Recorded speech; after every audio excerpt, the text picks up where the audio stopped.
qu'est-ce que veut dire avoir un parfum de bonne odeur? Oui, donc il y a une petite nuance quand même parce que toi, c'est une question générale parce que ici, quand tu poses la question, ça s'adresse aussi aux non-chrétiens, alors que Sandra, elle s'est appuyée sur le plan spirituel.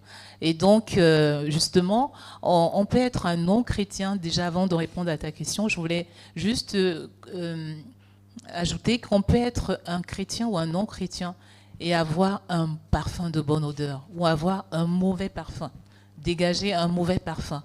Donc, pour répondre à ta question, avoir un parfum de bonne odeur, c'est être oint du Saint-Esprit. Donc ici, on va parler beaucoup plus du côté spirituel, parce qu'on est là pour le côté spirituel. Donc c'est être oint du Saint-Esprit, comme je l'ai déjà dit tout à l'heure, avoir la grâce et la faveur de Dieu sur ta vie.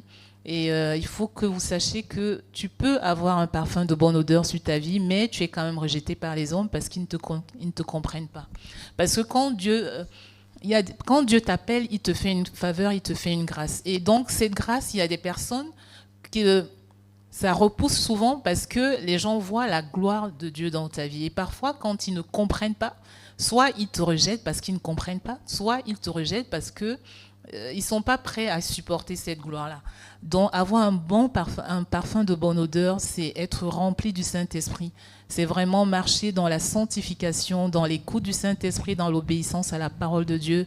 C'est quand tu mets en pratique les enseignements que tu reçois de ton pasteur, de ton père spirituel, de l'église dans laquelle tu grandis.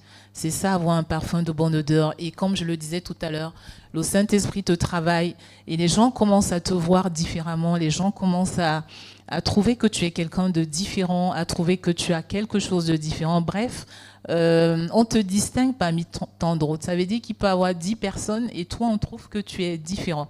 Ça, c'est l'héritage des enfants de Dieu. Donc, c'est une grâce qui nous distingue des autres.